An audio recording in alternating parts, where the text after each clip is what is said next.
नमस्कार दोस्तों, बिहार भी यूट्यूब चैनल में आपका एक बार फिर से बहुत बहुत स्वागत है। आपने अभी तक इस चैनल को सब्सक्राइब नहीं किए हैं तो लाल रंग का बटन दबाकर चैनल को सब्सक्राइब कर ले।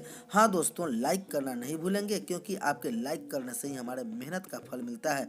तो आइए जानते हैं इस वक्त नियोजित शिक्षकों के लिए सबसे बड़ी खबर क्या आ रही है। इस वक्त की सबसे बड़ी खबर आ रही है 1 जनवरी 2004 और उसके पश्चात नियुक्त कर्मियों के लिए पहले की तरह पेंशन योजना होगी लागू। हम सभी जानते हैं कि सरकारी सेवाओं से जुड़े कर्मचारी भविष्य के प्रति सुरक्षित महसूस करें ताकि वे सेवा काल में सुशासन के लिए अपना अमूल्य योगदान दें। अतः 1 जनवरी 2004 और उसके पश्चात नियुक्त एवं समस्त कर्मियों के लिए मैं आगामी वर्ष से पूर्व पेंशन योजना लागू करने की घोषणा करता हूं। तो इस वक्त की सबसे बड़ी खबर आ रही है जहां प्रदेश में पुरानी पेंशन योजना फिर से लागू होगी। घोषणाओं पर जश्न, कोटा में झूम नाचे सरकारी अध्यापक। पुरानी पेंशन योजना बहाल करने पर जश्न का माहौल। 2004 से पहले की योजना फिर से होगी लागू। तो इस वक्त की सबसे बड़ी खबर है जहां देश में ऐसा पहला राज्य है जिसने पुरानी पेंशन योजना फिर से लागू की है।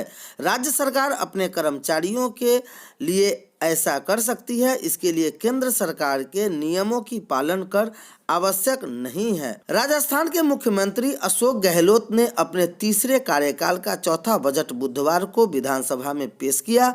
अगले साल होने वाले विधानसभा चुनाव को ध्यान में रखते हुए राज्य के करीब 7.5 लाख सरकारी कर्मचारियों की खुश करने के लिए उन्होंने पुरानी पेंशन योजना लागू करने की घोषणा कर दी। गहलोत ने कहा कि 1 जनवरी 2004 और उसके बाद नियुक्त सभी सरकारी कर्मियों के लिए पूर्व पेंशन योजना लागू की जाएगी। इसके साथ ही घरेलू उपभोक्ताओं को 50 यूनिट तक का बिजली मुफ्त देने तक 1 करोड़ 33 लाख महिलाओं को मुफ्त में इंटरनेट सुविधा व स्मार्ट मोबाइल फोन देने की भी बजट में वादा किया गया है।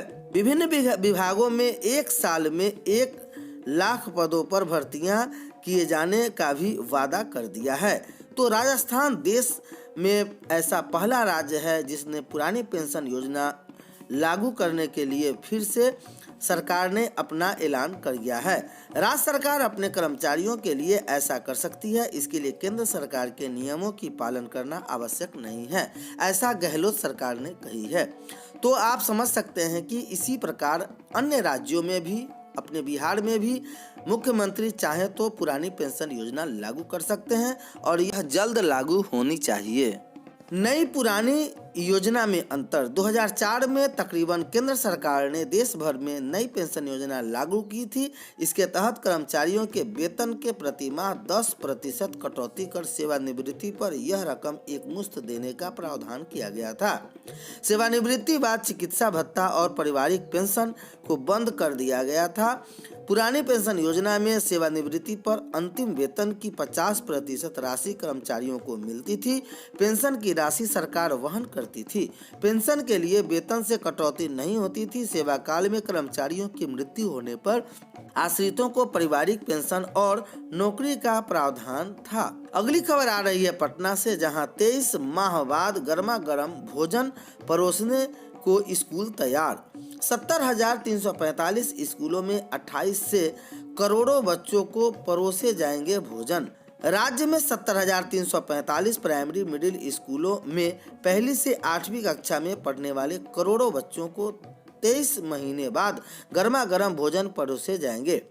बच्चों को 28 फरवरी से गर्मा गर्म भोजन परोसने के लिए तैयार स्कूल। मिड डे मील के दायरे में प्रदेश के प्रारंभिक विद्यालयों में पहली से 8वीं कक्षा के बच्चे हैं। ऐसे विद्यालय की संख्या 70,345 है। इन स्कूलों के तकरीबन 1.18 करोड़ बच्चे करोड़ों योजना से लाभान्वित होंगे। बच्चों के लिए मध्याह्न भोजन योजना पकाने के लिए रसोइये हैं। मेनू के हिसाब से प्रत्येक कार्य दिवस को बच्चों को पका पकाया गर्मा गर्म भोजन परोसने की व्यवस्था है, लेकिन इसके लिए व्यवस्था कोरोना काल में मार्च 2020 से पड़ी गई ताकि बच्चों को कोरोना से बचाया जा सके। प्रत्येक कार्य दिवस के हिसाब से बच्चों को खाद्यान्न दिए जाने लगे।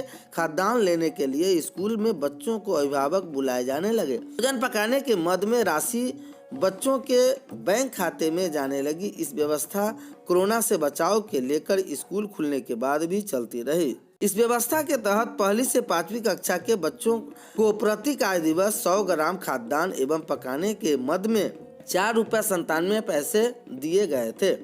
व्यवस्था हो रही थी। इसी प्रकार 6ठी से 8वीं कक्षा के बच्चों को प्रति कार्य दिवस 150 ग्राम खाद्यान्न एवं पकाने के लिए 7.45 रुपये देने की व्यवस्था रही। इस बीच केंद्र के मध्याह्न भोजन योजना का नाम भी बदल दिया गया। इसमें केंद्र के प्रधानमंत्री पोषण शक्ति निर्माण योजना का नाम दिया गया है। यह योजना वित्तीय प्रबंधन की नई व्यवस्था के तहत लागू हो रही है। नई व्यवस्था सिंगल नोडल एजेंसी SA की है। यह पूरी व्यवस्था कैशलेस की है। इस नई व्यवस्था के तहत 28 फरवरी से स्कूल में मिड डे मील शुरू करने को लेकर PM पोषण योजना के निर्देशक सतीश चंद्र झा द्वारा सभी जिलों के PM पोषण योजना के अंतर्गत जिला कार्यक्रम पदाधिकारी को निर्देश दिए गए हैं कि इसके मुताबिक PFMS पोर्टल प्रणाली में विद्यालय के प्रधानाध्यापक, प्रभारी प्रधानाध्यापक, मेकर तथा संबंधित प्रखंड साधन सेवी चेकर डाटा अप्रूव करेंगे। PPA एडवांस पर बैंक संचालन से संयुक्त हस्ताक्षर प्रधानाध्यापक एवं विद्यालय शिक्षा समिति के सचिव के हस्ताक्षर होंगे। मेनू के मुताबिक सोमवार को चावल मिश्रित दाल और हरी सब्जी, मंगलवार को जीरा चावल और सोयाबीन व आलू की सब्जी, बुधवार को हरी सब्जी युक्त खिचड़ी चोखा व मौसमी फल, बृहस्पतिवार को चावल मिश्रित दाल और हरी सब्जी, शुक्रवार को पुलाव, काबली या लाल चना का छोला, हरा सलाद, अंडा, मौसमी फल और हरी सब्जी युक्त खिचड़ी चोखा व मौसमी फल परोसे जाएंगे। बिहार विधानमंडल के बजट सत्र को लेकर सुरक्षा व्यवस्था की तैयारी। 25 फरवरी से बिहार विधानमंडल का बजट सत्र शुरू हो रहा है, तो इसको लेकर पिछले कई दिनों से चल रही है तैयारी। आज पटना के DM और SSP ने सुरक्षा व्यवस्था को लेकर पुलिस अधिकारियों और पुलिस कर्मियों को दिशा निर्देश दिया है। विधानमंडल में तैनात होने वाले सभी अधिकारियों और पुलिस कर्मियों को आज बुलाया गया है। इसमें ब्रीफिंग दी। जिलाधिकारी ने पहले ब्रीफिंग दी, फिर पटना SSP मानवजीत सिंह ढिल्लो और पटना जिलाधिकारी चंद्रशेखर सिंह ने सत्र के दौरान सुरक्षा को लेकर कोई चूक न हो, इसके लिए सतर्कता बरतने का निर्देश दिया है।